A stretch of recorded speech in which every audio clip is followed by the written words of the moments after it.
ছোট থেকেই রাজভোগ নামটা শুনলেই আমার ওই গুপি গাইন বাঘা বাইনের বড় বড় মিষ্টিগুলোর কথা মনে পড়ে যায়। মনে আছে ভূতের রাজার বরে পাওয়া সেই যে মিষ্টিগুলো?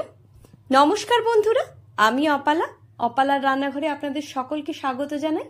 আজ আমি এই রাজভোগের রেসিপি নিয়েই চলে এলাম।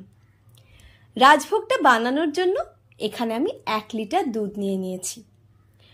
একটা বাটিতে 3 টেবিল চামচ ভিনিগার আর 3 টেবিল চামচ জল দিয়ে একটা সলিউশন তৈরি করে নিলাম।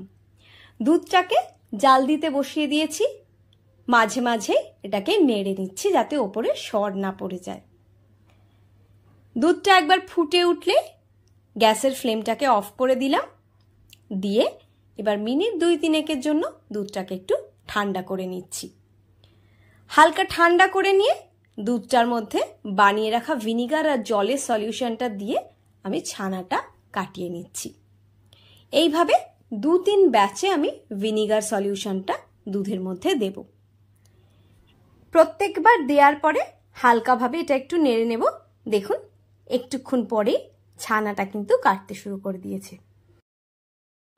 এর আগে আমি আপনাদের সঙ্গে রসগোল্লার রেসিপি শেয়ার করেছি। রসগোল্লাতে যেমন ছানাটা খুব নরম হলেই ভালো হয়, সেরকম রাজভোগের ক্ষেত্রেও তাই। ছানাটা কিন্তু আমাদের যত নরম হবে ততই ভালো। এইবার ছানাটা কেটে যাওয়ার পর আমি ছানাটাকে একটা বড় ছাঁকনির মধ্যে একটা নরম সুতির কাপড়ে ছেঁকে নিচ্ছি। তারপর ঠান্ডা জল দিয়ে, নর্মাল রুম টেম্পারেচারের জল দিয়ে এটাকে ভালোভাবে ধুয়ে নিচ্ছি। নিয়ে একটা কাপড়ের পুঁটলি বানিয়ে যেটুকু জল এরকম করে চিপে বার করা যায় প্রথমে করে নিচ্ছি। তারপর আমি এই পুঁটলিটাকে আধ ঘন্টার জন্য একটা উঁচু জায়গায় ঝুলিয়ে রেখে দিচ্ছি। এই যে ড্রপ ড্রপ করে জল পড়ছে, এটা যখন বন্ধ হয়ে যাবে তখন আমি ছানাটা নিয়ে নেব। এদিকে রাজভোগটা বানানোর পর যে রসে আমি ভেজাবো সেই রসটা বানিয়ে নিচ্ছি।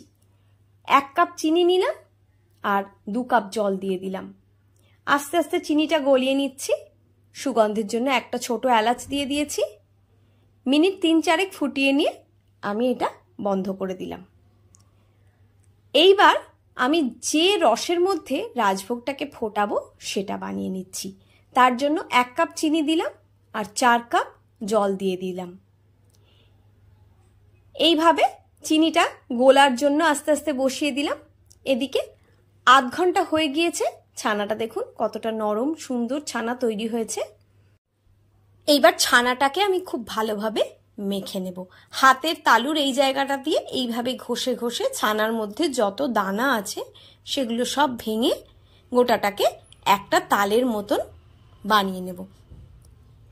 এইভাবে 3-4 মিনিট আমি খুব ভালোভাবে প্রথমে ছানাটাকে মেখে নিচ্ছি। এইবার ছানার মধ্যে আমি 1/2 চা চামচ ময়দা আর 1/2 চা চামচ কর্নফ্লাওয়ার দিয়ে দিলাম। ময়দাটা দেয়া হয় যাতে বাঁধনটা ভালো হয় মিষ্টির মধ্যে, আর কর্নফ্লাওয়ারটা দিলে ওপরটা চকচকে হয় মিষ্টির।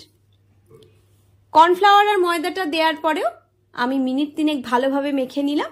সব মিলিয়ে আমি 6-7 মিনিট ধরে ভালোভাবে মেখে নিয়েছি।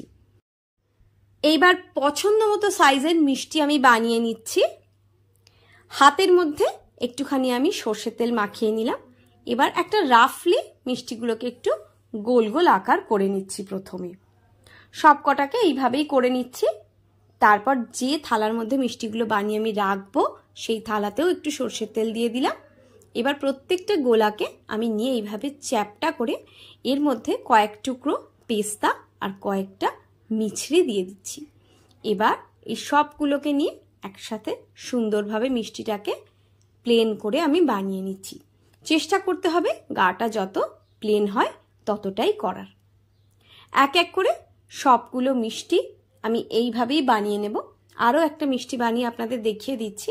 দেখুন কয়েকটা পেস্তার টুকরো দিলাম আর তারপর কয়েকটা দানা মিছরি দিয়ে এইভাবে প্রথমে চেপে চেপে নিচ্ছি, তারপর আলতো হাতে গোল করে নিচ্ছি।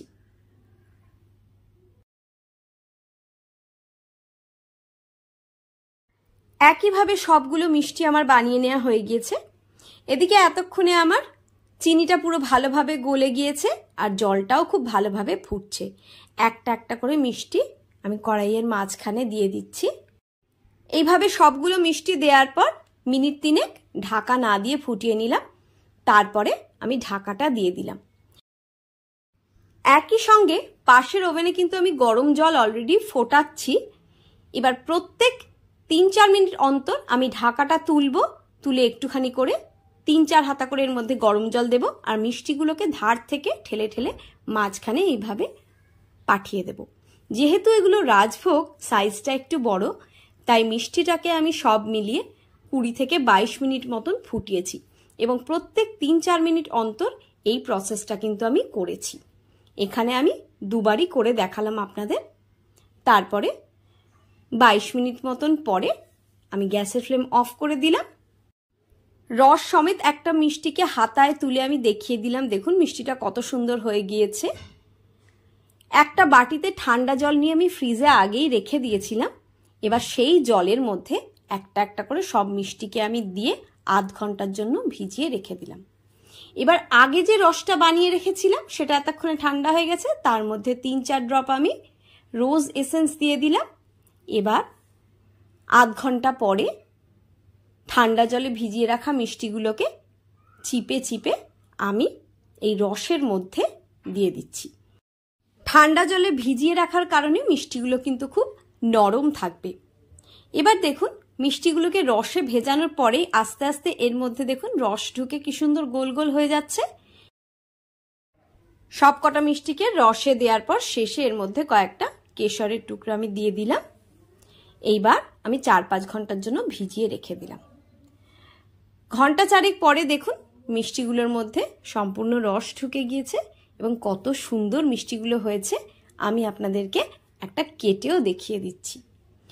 কত সুন্দর জালিটা হয়েছে দেখুন। রেসিপিটা সম্পূর্ণ দেখার জন্য অনেক ধন্যবাদ। ভালো লাগলে একটা লাইক দিয়ে চ্যানেলটা সাবস্ক্রাইব করে আমার পাশে থাকার অনুরোধ রইল। সবাই ভালো থাকবে।